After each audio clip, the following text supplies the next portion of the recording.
Welcome. This is Heather Knutson, HomeSphere's Director of Marketing. I want to welcome each of you to today's event, Building for Today's 55 Plus Consumers, sponsored by Johns-Manville.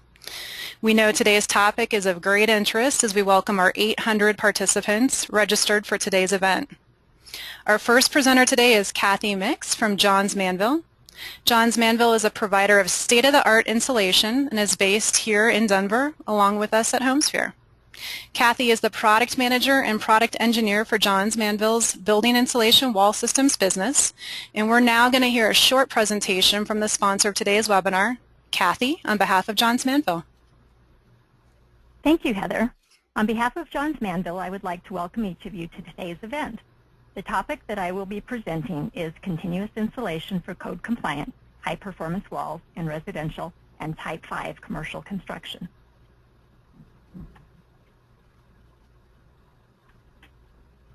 Our discussion is organized into 5 sections. Continuous insulation, what is it and how does it work? What are the applications for continuous insulation? What are the energy codes and how will they impact the use of continuous insulation? What are the building codes surrounding the use of continuous insulation? And lastly, a brief introduction to Johns-Manville products that are designed to meet your continuous insulation needs. Continuous insulation has been around for a long time. Fiberboard was first used as continuous insulation in the early 1900s. In the 40s, builders began to use it in commercial roofs. Today, it's finding widespread application in both commercial and residential walls. The ASHRAE definition of continuous insulation is shown here and has been adopted into the 2015 building codes. Basically, continuous insulation, or CI for short, is insulation that runs continuously across all structural members of the building, eliminating thermal bridges. Thermal bridges conduct heat between the inside of a building and the outside. There are many thermal bridges in a building, but the biggest offender is stud walls. The best way to stop thermal bridges is by insulating over them with continuous insulation. CI stops the flow of heat. Continuous insulation is considered by building science experts as the best practice for insulating wood walls, especially in colder climates. It is also the most practical and effective way to insulate concrete and masonry walls. CI also helps to avoid a cold wall, which can lead to condensation, mold, and discomfort. These before and after infrared images show the effect that continuous insulation has on thermal bridging. The before image of the home is shown on the left. This home has standard OSB sheathing and R13 cavity insulation, and you can see the thermal bridging of the framing and the overall poor thermal efficiency. The after picture was taken after 1/2 inch of continuous insulation was installed, and the reduction of thermal bridging is very visible. A continuous layer of thermal insulation mitigates thermal bridges through the framing and significantly improves the thermal performance and hence the energy efficiency of the building. There are 3 basic types of continuous insulation. Foam plastic insulating sheathing, which includes expanded polystyrene, EPS, extruded polystyrene, XPS, and polyiso cyanurate, or also known as polyiso. Spray polyurethane foam, which is also known as SPF, includes both open and closed cell versions. And then there is also a class for others, including mineral wool, fiberglass boards, and fiberboard. Johns-Manville offers all 3 types of continuous insulation, but today I'm going to focus on the foam plastic insulating sheathing. There are 3 types of foam plastic sheathing. EPS is usually white and has a bead-like look, which is why it is sometimes referred to as beadboard. XPS is usually colored to specify the brand, and it has a smoother appearance. Polyiso has a foam core, and it's usually white or off-white, and it's sandwiched between 2 foil facers. All 3 types of foam sheathing plastic must meet the minimum acceptance criteria as defined by the performance standards shown here. Of the 3 types of foam plastic insulation, Polyiso has superior performance attributes. First and foremost, Polyiso has the highest R value of any rigid foam board at 6.0 R per inch, compared to XPS at 5 and EPS at 4. Polyiso is moisture resistant. It's compatible and won't dissolve in common adhesives and sealants, and it has excellent dimensional stability, which means that it won't shrink or expand with temperature fluctuations. It has superior fire performance. Whereas XPS will melt and drip in a fire, Polyiso forms a protective char layer and stays in place. It's also a very green product. It's environmentally friendly with 0 ozone depletion level and almost no global warming potential. It's because of these superior performance attributes that Johns-Manville sells Polyiso rigid foam board versus any of the other foam sheeting products. Polyiso has many applications. It can be used as both exterior and interior insulation in commercial and residential applications. It can function as a water barrier, air barrier, and vapor retarder. Polyiso is multifunctional, which means that it can perform several functions at the same time, eliminating the need for additional components, such as building wraps or other barriers. This can significantly reduce the cost of your finished building. With proper detailing, continuous insulation can be used in any wall assembly. This graphic shows 3 common assemblies using continuous insulation. The assembly on the left has your traditional wood framing used in residential buildings, and the building in the left shows a steel frame building. And then the one on the right shows a masonry building application. Next, we'll move on to energy code compliance. Here we see a map of the U.S. climate zones. The energy codes are written according to specific climate zones. This chart shows the 2009 and 2012 International Energy Code prescriptive requirements for wood-framed residential construction. And as you can see, continuous insulation, including R5 and R10, is prominently featured. For example, in the 2012 codes, Climate Zone 4, the codes require either R20 in the cavity or R13 in the cavity plus R5 continuous insulation. There are other ways to meet the code requirements, but the prescriptive path is the simplest. The prescriptive path is based on nominal R values for insulation, not on actual R values for the assembly. This map shows the status of the energy codes by state. 10 states have currently adopted the 2012 codes, and 28 states have adopted the 2009 codes. The Department of Energy estimates that a majority of the states will adopt the 2012 codes by the end of 2015. And as more and more states adopt the codes, the demand for continuous insulation is going to grow. Section R316 of the International Residential Code is almost entirely devoted to fire safety requirements for foam sheeting materials and assemblies. These requirements are comprehensive and effective. They include requirements for a flame spread rating, smoke developed index, and the inclusion of a thermal barrier. For residential applications, a flame spread must be less than 75 and the smoke index must be less than 450.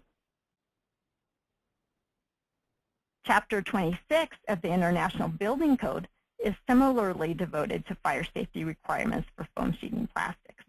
They also include requirements for flame spread rating, smoke index, and the inclusion of a thermal barrier.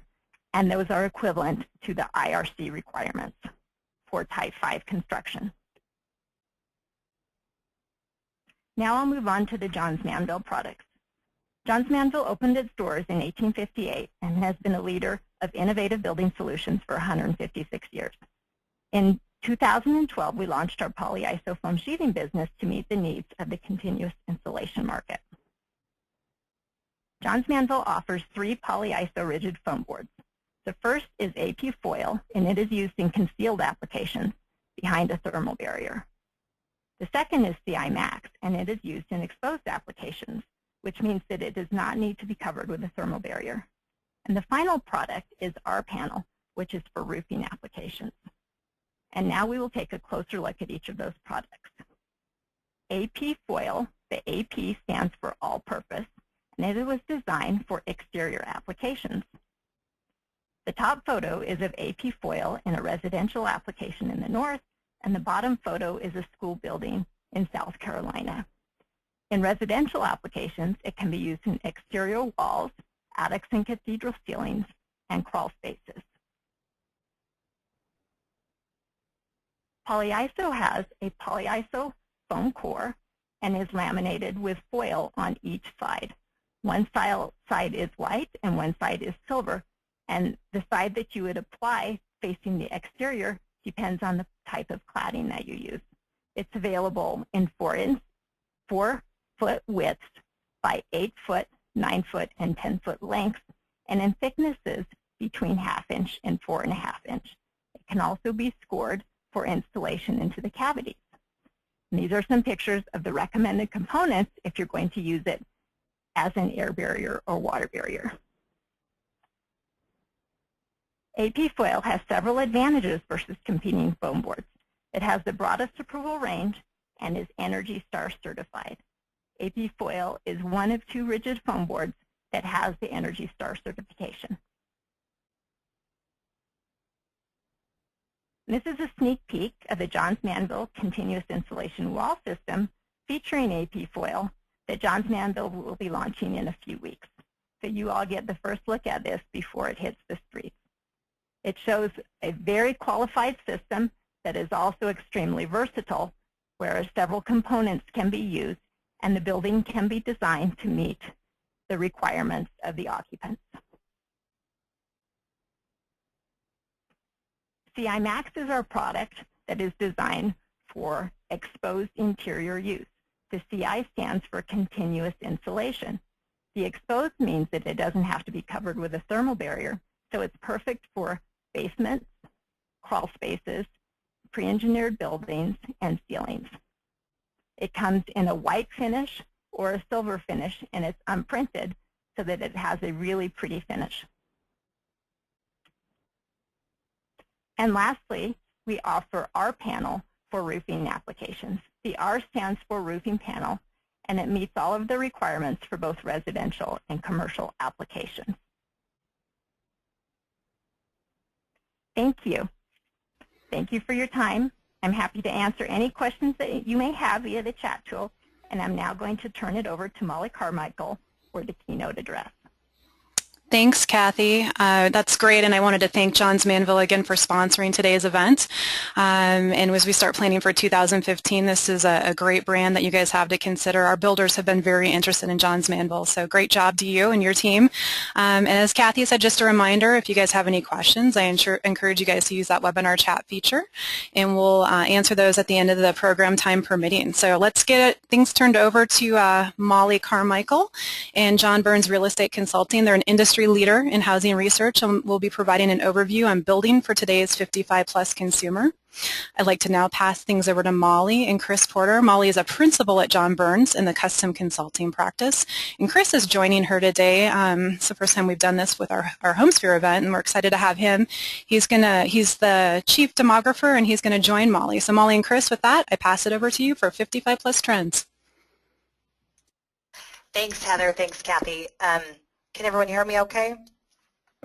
You sound good. We're going to dive into demographics and some product solutions based on what consumers want today for that 55-plus market that everybody is so interested in today. And thanks, Kathy, for all your information. As you'll see in some of our presentations, energy efficiency is really important to this consumer. So we're going to touch on a lot of consumer trends as well as that, but I'm also really excited to have Chris on the call. He has been dissecting the census to really understand what that information means for the future of housing. So he's going to touch on some of those great trends as it relates to the 55-plus consumer that we're looking at big numbers in the near future. So let's dive in. We're going to touch on these, the 3 things we're going to hit. I'm going to just touch very briefly on about our company for anybody who's new to John Burns Real Estate Consulting. We'll talk about demographic trends, and that's where Chris is going to take over and really touch on some of the big facts that you need to know there. And then together I'll show you how we're going to create answers together. My goal is to always provide more information so you guys can actually deliver better products to your consumers at the end of the day, and I don't know how you do that any better than starting with your consumer first. So with that, let's talk a little bit about John Birds very briefly. We offer services for over 300 MSAs across the country. Our goal is to constantly have our finger on the pulse of the market for everything that has to do with real estate trends. We have monthly research tools. We have a custom consulting team that's on the ground all over the country. We'll show you where that's at. And we really believe it starts with the consumer. So we've got a huge consumer research effort, as indicated by having Chris as our chief demographer, and a big effort across the country trying to understand what all these consumers want and what it means for better solutions. This is where we actually do work across the country. There are several markets across the country, and you'll see our little symbol. That's actually where we actually have offices as well. With the right toolbox, and I'll share that just briefly too, we really can drop into just about any market and I think do a fantastic job for you. These are the key leaders in our offices across the country. We have several team members, frankly, that support these key leaders, and without all of them, we couldn't do what we do and keep our finger on the pulse. And this is what I consider our toolbox. I mean, we try to understand everything from market health, going into, again, demand, who's out there buying, what do consumers want first, then understanding the competition, what the supply looks like. We spend a lot of great architects on better product solutions, and we'll talk a little bit about that. You certainly have to make sure it makes sense financially, and then how can you sell this stuff without great marketing, without great sales leaders? So with that, we're going to talk about demand by life stage. Just briefly, it's going to be more about the demographics, and Chris is going to touch on that. I will touch on some consumer preferences for this group, as well as some product solutions along the way. So with that, I'm going to turn it over to Chris Porter, our Chief Demographer. Well, thank you, Molly. You know, to set the stage for the findings from our survey, I wanted to provide a bit of a background on why it's so important that we talk about the 55 demographic. And this is just a huge group. If we can go to the next slide, you want to look at the statistics that really help put the size of this group into perspective. Today, the 55-plus group represents 27% of the population. They're 43% of current households, and they're 52% of homeowners. So why have the baby boomers contributed to such high numbers? Well, over the last 10 years or so, this 55-plus population has exploded as the biggest number of baby boomers has jumped into this cohort. If we talk about the baby boom starting in 1946, births really, they jumped from 3.5 million in that year from just under 3 million the year before. But really the biggest surge in births came several years later. And these are the people who are turning 55 today or will do so in the next several years. From 1954 to 1964, more than 4 million people were born in each year. And those born in the peak year of 1957, about 4.3 million people, they reached the age of 55 in 2012. And we still have several more years of high volumes of people turning 55. Now keep in mind that this graph here just represents the births in the U.S. It doesn't even account for immigration, which only adds to these numbers. Actually, can we go to the next slide, please? You bet. And when you consider these incredible jumps in the number of births during the baby boom, it's really no surprise that we've seen the surge in the 55-plus group. You add in immigration and the fact that people are living longer, and this age group has really exploded and will continue to grow. Just look at the jump in the 55 population. In the last 15 years alone, this 55-plus population has risen from 60 million people to approximately 86 million people today. And according to Census Bureau projections, we should hit 100 million people 55-plus in the year 2020, and 139 million people by 2060. These are just incredible numbers. Can we go to the next slide? Thank you. One of the reasons that I noted a minute ago for this compounding growth is the fact that people are living longer. And for someone that's born in 1954 to 1964, that period where we had such high levels of births, the average life expectancy is about 70 years old. It's a bit lower for males, a bit higher for females. And we continue to see life expectancy increase for the population born after that time. But look at how the life expectancy for people born in the 1950s compares with that for people born 25 or 50 years earlier. That's a huge jump. We're talking a 20-year difference between 1900 and 1950s, and the 32 years if you look all the way out to 2010. That's a huge jump. It really helps to explain those high population numbers. And then if we look, that previous slide includes all people, but if we look at just those people who are 65, so people who reach the age of 65 and how much longer they're living beyond that, that's really interesting as well. Another way to put this, if we look at 65 as the traditional retirement age, how much more of a retirement will people have? And since 1950, we've seen this increase by more than 5 years. The most recent data shows that if you reach the age of 65, on average you can expect to live to 84, and that's up from an expected 79 years in 1950. And if people are living longer and now have more of a retirement to afford, we expect them to be working longer, and that shows up in the data as well. About 40% of the population that's 55 plus is in the labor force today, meaning they're either working or looking for work today. And this is up from roughly 30% in the early 1990s. Some of this may be financially driven. They need to save for a longer retirement or recover from a down economy. But there's also a component of this that speaks to people wanting to stay active and engaged longer and later in life as well. And if you look at the trends for the population that's just 65 plus and the population that's just 75 plus, you see rising trends as well. I think one thing that's interesting to note here is that the rise in the labor force participation of women who are 55 plus. A much greater share of women are in the labor force today than in previous decades. And while the labor force participation for men has risen in recent years, it really falls short of some of the levels we saw prior to the 1980s. And so I'll wrap up here with a few comments on the 55 plus home buyer. We looked at data from the Census Bureau's current population survey, which shows a snapshot in time of the number of homeowners by age and how many of those homeowners moved in the last year. And while the overall rate of 55 homeowners, or 55 plus homeowners who move each year is a small percentage, it's typically about 3%, the overall volume is sizable, especially when you consider that this group isn't in family formation mode and they aren't trying to accommodate their growing family's needs. And if we take some of the data from this slide and look at just those homeowners who move in the last year, this 55 plus group accounts for nearly 26% of the total homeowner moves. So there you have it. The goal was really to put in perspective the size of the group we're talking about today. And at this point, I'd like to turn it back to Molly, who's going to share with you some of the findings from our consumer research. Okay, so let's dive in. This is the stuff I'm really passionate about, and as typical, I have a lot of information, so if I go a little too fast, we're happy to provide this presentation at the end of this call. So let's dive in. So Consumer Insights, it's a survey that we actually send out to new home shoppers.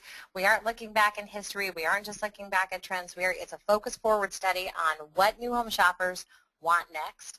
What we're going to talk about in the next several slides is the relationship to what boomers and the silent generation were looking for when they were out there shopping over this last year, and the numbers are pretty darn compelling.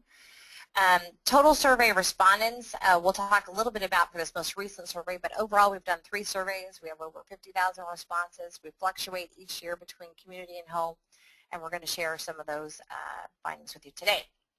This last survey, we did send it out to both new home shoppers, and we sent it out, thanks to Zillow, to resale shoppers as well. So we made a lot of comparisons between resale and new home, but this focus will be on the new home shopper. There are tons of things, and as many of you know, I could talk about this for 10 hours, but we talk about attitudes and interior style and home and community. We won't get to all of that today, but based on what Chris was sharing about the demographics, I've got some key slides or information for you to think about. So let's look at what today's 55 plus is looking for. So what does this all mean?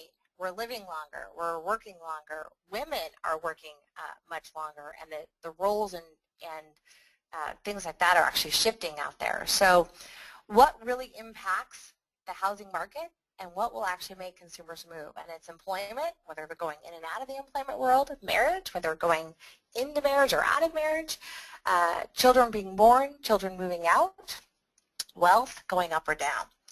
So is this really your consumer? And it's so funny working for Del Webb and working for some of these other age-restricted and age-qualified and other groups out there across the country.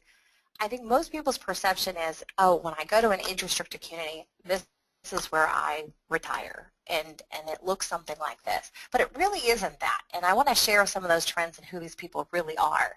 It's pretty exciting. So because we're living longer, when you look at this, I mean, 55 is really becoming the new 45. I mean, we've added 32 years, as Chris noted, to our life expectancy over the last century. And so it's really creating some dynamic shifts and, quite frankly, a lot of segmentation, new segmentation of lifestyle for this 55-plus consumer. 65 looks like the new 55, and 75 certainly looks like the new 65. And we really are shifting gears as to how we live that 55-plus world today. As we looked at marriage, I found this fascinating. So we looked at how marriage is shifting since 1970 to the present, and you'll actually see marriage is down. These are age groups across the top here. Marriage has actually gone down substantially for like the 20 to 30-year-olds. You can see those numbers here by men versus women. But the only group that marriage has actually gone up for is that 65-plus consumer, and it's about 3.2 to 4.1, depending on male or female. So today's 55-plus shopper looks a little bit more like this. It's hipper, it's cooler, there's so much more to life, and it's finally about them. And there's some interesting trends as it relates to that. So today's new home shoppers out there, let's talk first about who's out there shopping. So of the total group or population out there shopping, it's phenomenal, but 48% combined are actually mature couples or singles. 38% are actually mature couples, and 10% are singles. So it's a really big number. Close to half your shoppers in the new home world are out there shopping. Another 5% represent the group that's looking for multi-generational housing. So when you put all that together, it's over 50% of the people out there shopping are in this segment. When we look at the boomers and Gen X, that is really your primary group of shoppers out there. And as I look to the population in 2012 and in the future, they're going to continue. If I'm looking at 25 years of age and older, because that's what triggers a purchase, they'll continue to be a very big group for you to keep your eye on. These shoppers, interestingly enough, are much less ethnically diverse. When I look at Gen Y and Gen X, it becomes much more ethnically diverse. But this group out there shopping in that older population, 80% of these boomers are actually Caucasian. 89% of the silent generation are even more Caucasian. Certainly, ethnic diversity is something to keep your eye on. And it certainly makes a much bigger difference as we get to some of those younger generations. But we're seeing less of that in these older shoppers. Multi-generational housing, you know, it doesn't seem logical that you'd have your parents moving in with you, but 41% of these boomers actually will consider accommodating their 18-plus-year-old child, and 33% will consider accommodating their elderly parent. So when you think about this, it's kind of scary, but you can have your parents and your children living with you for a very long time as you look to the future. So what does that mean for housing? The other thing that we looked at is what are their choices and what are they thinking about? So we asked them, what are you considering for your next move as you approach retirement? What will you do? 64% said they're going to buy outside the area they live in. Another 27% said they'd actually consider inviting a family member to live in or invest with their children, so that sort of relates to that multi-generational number. 28%, and I find this to be interesting because I think this is going to continue to grow, and we've seen this trend grow somewhat as we're living longer and, of course, working longer. But 28% will buy two homes. One where they work, they're downsizing where they work, and they buy that home where they're going to vacation next. So keep your eye on that number too, because that will be a trend that could indicate smaller houses as we look to the more central core locations for this buyer, but still looking for that home where they vacation. And that could indicate smaller housing there too, because they're looking to afford both as they transition. So the other thing that we're looking at is, let's look at ownership trends. I mean, these are nice equity, affluent buyers. 82% of these boomers actually own their own home. 16% are looking for a vacation or investment property. And interestingly enough to me, only 25% are looking for a retirement home today or in the future. As we look for buyer motivation, they're ready. 62% of these consumers actually say it's a good time to buy. These consumers have been waiting for their equity to return and to be able to make their next move. And those numbers are getting better, and it looks like they're ready today. The challenges, all of these consumers have been to new home sales offices across the country, and they can't find what they're looking for, and that's why we believe this kind of research is so essential. 54% of these consumers say they can't find what they're looking for, and that's really why we're here today. So let's look at some of the top 10 trends. I tried to really sum this up briefly for you. There's so much information in over 100 questions and several hundred variables, but these are the top 10 trends that I could see. And the first one is, don't forget, design matters. Home design is amongst the top motivating factors. Counter that emotional tug of your biggest competition, and that's the home that they live in right now and the memories that they've made there. So you've got to create something so inspirational, whether it's design, social programming, and all those things. Understand what that is. They're working longer because they have to, and also because they want to. I can't tell you how many qualitative focus groups I've heard people say stuff like, well, I don't want to retire completely because I saw my parents retire and they died shortly thereafter, or they just were miserable. They really like the idea of working, but they also have to work because they're living, again, we've added 32 years to our life in the last century. The bulk of housing that they've been living in is really 900 to 1,800 square feet if you look back historically. Big is not necessarily important as they're looking to their next home. They want equal size or smaller, but what they're really looking for is function, form, and price. Social connectivity, if you look to this picture to the left, this is a picture from the Villages in Florida. If you haven't been there, it's unbelievable, and wow, it's an exclamation point on social connectivity. But they're looking for social connectivity as their children move away, their employment slows down, or they're changing that environment as well. And so when you think about, and as I've looked at this and I've studied a lot about men versus women and what's important to them, social is extremely important to her, and she has a big influence on where they're going to buy next. And wellness and fitness is really important for him. 1 out of 5 55-plus homes is actually bought by a single woman. All those women who are out there working now and working longer, really important for them, and financial and owning their own home is certainly about security for them. So keep your eye on what women want. They have more pets than children today, ironically, and so when you really think about the impact of that, I think it's about 22% actually treat their pets like royalty too, and those numbers are growing. Financial security, logically, it's number one. Pensions are actually going away. 401ks, some held on to them, some cashed them out. It'll be interesting to see how we shift. I think that's part of why we're seeing the numbers for men working later as well as women working later. So I think that does have some impact. Number 8, more than 1/3 will not move away but make changes to their existing home. Things like reverse mortgages are having an impact on how we look at housing for that 50-plus consumer. Beware of high HOAs and higher than normal tax rates. These consumers don't have them today, they don't like them, and they don't like fees they cannot control. Last but not least, and this is important to what Kathy mentioned, they want energy efficiency and they'll pay for it. And why is that?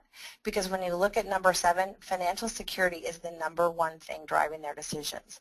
And if you can prove that this will add dollars back to their monthly expenses and their bottom line, it really does make a big deal. The key is getting the cost of those and how much they'll actually pay to really balance out. So let's talk about home. Top home features are, again, as we talked about, it's design first. So almost 75% said they want a different layout. This is what's motivating them to buy their next purchase. So this is very important. Different layout. They want new features in design, and certainly they're looking for a change in location. As we look to today's consumers, 44 to 61% of that 55-plus shoppers do not want children in their community. This is really phenomenal when you think about it. So if you look at just the baby boomers, 23% of these new home shoppers say they want age restricted. If you add in the numbers for those that want age targeted, it's almost half those consumers want a childless community, so it's 44%. If I look at just the silent generation and I combine age restricted and age targeted preferences there, it's 61%. And why are those numbers so high? those numbers are very high because the social connectivity factor in which you find there, they're retiring. They have more time to spend. It's time to live for them. They want social. They want to connect with others. That's why those numbers look the way that they do. So certainly be planning for that in some of your communities in the future going forward as well. The other thing they want is they don't all want to live in the city core, and they certainly all don't want to live in bedroom communities or rural areas. But number one really is 43% want to live 15 to 30 minutes away, and only 18% want to live in rural or bedroom communities, and another 34 to 38% really want to live in that 30 to 60 minutes. So you can assume close to 3/4 of your consumers want to live 15 to 60 minutes away. The other thing you want to look at is what kind of product type do they want. There's certainly a niche for attached and a no-maintenance lifestyle, but only 8 to 11% want attached. 73% of our boomers want detached, and that certainly varies across the country. I realize that price has a big influence on that. 27% say they want attached or it depends. So the 8 to 11% were the attached numbers. There's the delta there is really those that said, well, it depends, depending on the lifestyle, depending on the location that you give me. The other thing is certainly this consumer wants one story. If you look at the numbers for Gen X and Gen Y, they're more likely to want two-story. This consumer, for logical reasons, 77% they want, say that they actually want one story. Another 7 to 12% actually will take two-story with a master down, though. So that's something to look at. And then 4 to 11% said they would take two stories. So again, look at the niches and the opportunities in the market, and this certainly does change by life stage. So do they want smaller, larger, the same? This can change somewhat by geography, but not a lot, quite frankly. It's about 40 to 49% that actually want a smaller home. So that is the larger number. Only 27%, and it surprises me that it's even a percentage there, that actually want a larger home, but they're willing to move for that. And 34% want a home equal in size, but they're still looking for a different layout and different location. As we look to what's really important to them, it's all about form and function. It's not about size. The average home size that they're looking for is 1,500 square feet to 2,500 square feet. And another 10% actually want a home under 1,500 square feet. So understand this by geography too. That's important. This is a plan, and I'm sorry the clarity of this isn't terrific. We spend a lot of time with architects like KTGY on innovating new product solutions, and this is a great one that KTGY came up with. It's a 70 by 70 module versus the typical 50 by whatever that is, 100, 110, 120, depending on the market. And it's a great way to actually still give them single level living, but be able to actually provide a little bit more density and get what they want the most, which is master down, a bedroom down. I can use my dining room as a formal dining room, or I can use it as an office. I can take my third car garage, or that can convert into another bedroom as well. I can even give them another bonus room upstairs, and you'll see the numbers on that. There's quite a few that still want that bonus room upstairs. So 74% picked this plan. It's a great plan. And in other markets, just consider adding another 5 feet off the back to go to still a 70 by 80. Another 10 will get you to a 70 by 90. That's a pretty great lot configuration with a pretty terrific house. We ask consumers, do they want alley loaded? This comes up constantly in different community programs that we're working on. The alley loaded question. And alley loads are terrific as necklace type products that sort of dress up entries or near urban centers or things like that. 25% actually want an alley loaded product. It doesn't change a whole lot by region. This product typically costs a little bit more to build, and consumers will pay a little bit less. And why is that? It's because the yard size is slightly smaller, and that alley that's sitting behind these homes could be in their backyard. It could be their private outdoor space. So do the math on that one. It's a pretty simple math equation, but the reality is they are still terrific solutions in the right locations. 43% actually want a great room. However, 57% either want one formal room in addition to their great room, they want that formal dining room for the special holidays, or they want both. 21% actually say that they want both. As we look to bedroom count, 54% want 3 bedrooms. Another 30% want 4 or 5 bedrooms. Why is that? Many want a master, and sometimes 2 masters for the spouse that might snore or whatnot. They want an office. They still want a guest room, and that extra entertainment space like media. Things like that are certainly important. As we look to the bonus room, the casitas, or things like that, those additional spaces, 40% actually said they want the bonus room above the garage, and they said they'd pay 5% more for that. Another 26% said they'd like a detached cabana or a lock-off suite. And the reality is, a third of your plans could add to your absorption if you actually plot them with one of these kinds of features. This was a really great one. We asked them things like, do you want an auto court cluster with a small driveway at X price? Do you want a patio home with a slightly smaller backyard, and those things? 49%, the biggest percentage, actually picked the auto court product. This shows somewhat of a full garage, but we actually did indicate it would be a 4-foot driveway. 30% actually said they preferred a patio home with a full drive and smaller backyard, and 13% chose attached products nationally. As we look to some of the design and style features, let's look at some of the interior designs. We actually chose a collection of photos of different styles. We labeled those. We also showed them pictures and said which one's most attractive, or like your home, or like the home that you would like to have next. The top styles were modern traditional, and casual organic. Modern traditional was the most popular. There was definitely some flavor of traditional in there, but clean lines, modern, very current. This style, quite frankly, was the most popular across all MSAs, and it was also the most popular with our younger generation as well. 60% of these consumers want to personalize their home. It's time for them to live for them. They're a little more self-indulgent today, and they're willing to pay for the extras they feel they deserve today. This is a big one, and oftentimes this is one of the biggest mistakes I'll sometimes see out in the field or out in your communities. They'll take all the tubs out for the 55-plus consumer. Well, 54% still want their tubs, and they're willing to pay for it. So I would include tubs on at least half your plans, or at least give them the option if you decide to show it otherwise. 63% of these consumers have pets, and as I mentioned earlier, 22% treat their pets like royalty. So their children have been replaced with pets, and it's typically mostly dogs. Even Target today has a refrigerated section for dog food. It's amazing what's going on in the pet industry. Keep your eye on that as well. 22%, as I mentioned, treat their pets like royalty.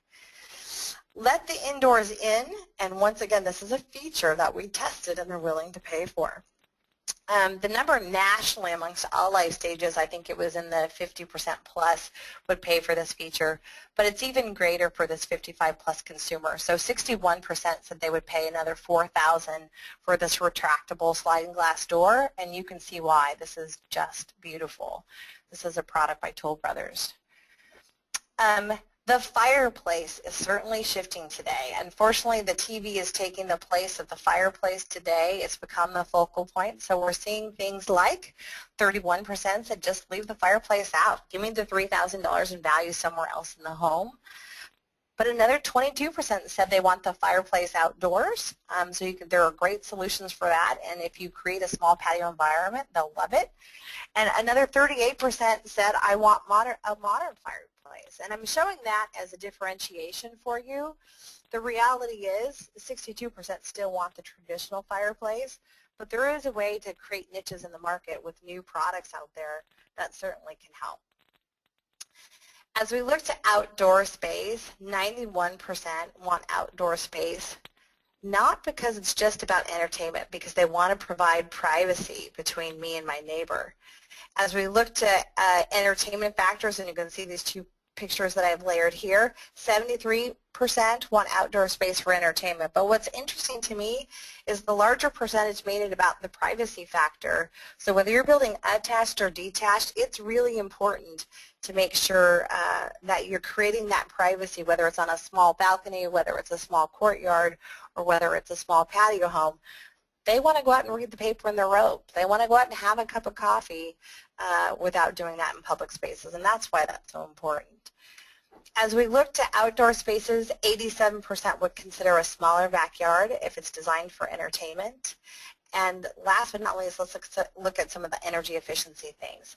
90% said they would actually purchase energy efficient products if they reduce their monthly energy bills. And certainly things like insulation, windows, all those things are a big part of that. 67% said they'd actually pay another $7,500 more for those features. Lower operating costs is really the biggest reasons that consumers want these features. The top feature was about windows. The number one feature, 76% said newer windows was really what meant energy efficiency to them. And another 69% said they considered high insulation standards as a better energy efficiency tool. And that is the number two feature of roughly 10 to 15 variables that we talked about. There's a ton more. I'd love to go through all of it, but we can actually look at these trends and change by geography. We've got lots on home and specifications, community features, more on retirement trends, product solutions, communication tools, how you reach them. But I hope you enjoyed today's presentation. Our goal is to always be in front of demographic trends with Chris, consumer insights with myself, product solutions with a lot of great people that we're working with. So please contact us if we can help you anymore. Thank you. That's great. Thank you, Molly. And you can go ahead and just leave your screen right there so everybody's got your contact info. That's perfect. And I'll have you unmute yourself here in just a minute. We do have a lot of requests coming in for Molly and Chris's fantastic slide deck and information. So you can see they've got some contact information there. And I know from doing several of these with Molly that she's always generous with her slides. So if you missed that and you want to reach out to me, my contact info, hknutson@homesphere.com, will also be shared. So you have a couple options there. Molly, I'm going to have you go ahead and unmute yourself here. We do have a couple questions that came in, and I think we've got time for at least a few questions. And I was frantically answering everybody's requests for slides, so if I missed one of these, it may be a repeat, but I think these are both new. First question, Molly, that came in for you, and I think this is a midship who must be a future planner here, is really planning ahead and asking what percentage of the population will be 55 plus in the year 2060, 60?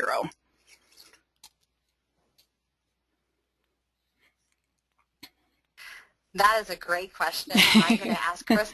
Chris, do you know that number? I don't know that answer, but I certainly can provide it in our deck. But boy, good question, and not there. I don't have it off the top of my head right now, but I can certainly look that up and pass it along. Okay, all right, yeah, and Chris, you still got a little bit of static, so I'll keep routing the questions through Molly if that works for you guys, and we'll keep some good sound control there, but appreciate it, and Mitt, it sounds like they'll get back with you on that good question that you asked. Molly, another question here. If the consumer wants, it's talking about the detached homes, if the consumer wants detached homes, would they want to do the yard work? I think yards would be an HOA responsibility at that age. That came in from Jameson Nakaya. It's a great question. We constantly looked at trade-offs with yard space. The size of yard actually changes by geography to some degree, but unanimously, I think you saw in my slides, they continually asked for smaller yards, but they want the function of entertainment. So it's more of the patio home, hardscape, easy to maintain. I've done a lot of qualitative work all over the country, though, and one of the most common things they also want that space for is they want to plant a flower. Just, it's the simple things in life that they're moving from the big backyards they had, and they're moving into these smaller, and they want no maintenance for sure, but they still want the luxuries of what they've had for the last 30, 40 years. Great, and we've got a stream of questions coming in, so if you're cool, I'm going to ask you just a couple more. It seems like everybody is very interested in your information, and David Nilsson was asking, what services do the 55-plus crowd want? Are they thinking about home health care, for example? It really varies as we get into the age groups, quite frankly, and so that's part of why I want to underscore there are several segments now in the 55-plus consumer. So as from 55 to 65, it's all about lifestyle. 65 to 70, I start to transition down and get closer to family again and some of those services, and 70 and beyond, boy, it really becomes very important, and you start to see that in the CCRC models and things like that. One of the neatest things I've seen on the CCRC side as I'm aging in place and going to some of these age-assisted communities is, having that doctor as part of the community amenity. And we did ask that in our numbers. We have over 72 different variables that we tested on what consumers want in that in community, and we can provide that to you. So just indicate that, shoot me an email, and we can talk through that, no problem. Yeah, it seems like you have a lot of interest along that same vein, because the next question from Trevor Smith, and I think you just answered this, is how important is having medical facilities and services nearby. So there definitely is a lot of interest along that home health care and having that hospital or medical center nearby. So some questions coming in there. Switching gears.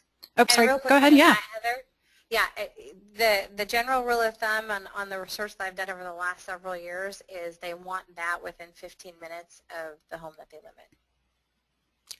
Well, there you go. That's great, Trevor. Hopefully that answered your question. And then kind of switching gears, we've got a basement-oriented question. So are basements important? Storage needs of what sort are those specified? Storage becomes really interesting for this consumer because part of what they're doing is they're shedding all that stuff that was in their big house, but they still want room for the big dining room table that they are hoping their family will come to visit on holidays and things like that. So they want magnets for their kids or family or friends to come visit. So storage needs that are most important, that ranked very high in our survey, are things as simple as pantry. Pantry was one of the highest features they asked for. Storage in the garage, racks or pull-down ladders. Now that may seem less convenient for this consumer, but the more storage you can actually give them would certainly, it certainly shows in our numbers that it pays off. Garage space is important, but it's beyond just the car. I mean, oftentimes the golf cart's part of it and other things like that. But storage is ultra big, and the reason I didn't touch on that specific trend is it's ultra big for all of our consumers, quite frankly. But yeah, storage is always important. Efficiency with storage is huge. Great, and questions keep coming in. So another great question here from Robert D. You mentioned 82% of 55 plus age group own their own homes. Does that mean that they own them free and clear? That's a great question. Chris has done a lot of work studying how many of those actually own their home free and clear. We actually could provide those numbers to you specifically, and we do have those numbers for different regions throughout the country. But many of them, and I'm going to estimate this, but we'd have to finalize this. Chris has got the real numbers behind this, but a solid 50% actually own their homes free and clear. Great. And you touched on this a little bit earlier, but maybe you can expand a bit on what community amenities are most wanted by the 55 plus consumer. Okay, so we sent out an email on this a while back. This does change a little bit by geography, but not a lot, actually. So we published the top 25 amenities for the 55 plus consumer, and then we also looked at this by different geographies. So we actually I would strongly recommend, whether you're working on a master plan or a specific community, we can help on those specifics. But nationally, the top ones were really simple. Amongst those 72 different variables, it was things like, I want to be next to a grocery store. I want to be able to be close to restaurants. I want to be able to have some of those simple conveniences. The third most important community feature, though, that came up that would be sort of community programming it was fitness center before anything. So fitness center, walking trails, rec center, things like that. Indoor pool becomes more important. That can be somewhat climate impacted, but the reality is they really are using the pool for fitness reasons. And so there's a lot more. That's a whole nother presentation, Heather. I'd love to do a presentation just on community. So. Sounds like we might have another topic, so we might have to do a bonus presentation in Q4. You've got another little bit of a theme going on here where a couple of people, James and Jean, are both asking about, actually Wendy, are asking about stairs and steps to the units. Should modifications be made? Getting into the home as we're aging, is there any insight there that you can share on what the preferences are? You know, it's interesting. We've been doing some different research throughout the country on the qualitative side, and you'll hear consumers, and I'll even look at the numbers where I'll still see a generous percentage that will take a 2- and 3-story home. And when we ask about things like elevators, the number that say, look, if I take a 2- or 3-story home, whether it's attached or detached, 7% actually said, you know, I would buy it with an elevator. We certainly ask them to pay more for it, so that's in our numbers. But the reality is there's some new products that if you haven't seen them, you should see them here in Playa Vista. KTTY was the architect for a product that KV Home actually built. It's beautiful. It's $1 million plus, all single level, 3-story stacked with commercial elevators. Fantastic. It's about 18 to the acre. There's another product that Brookfield did, similar but more density. More of those units are actually attached together. Phenomenal solutions, and it's a different approach to this kind of housing that I think will spread throughout the country.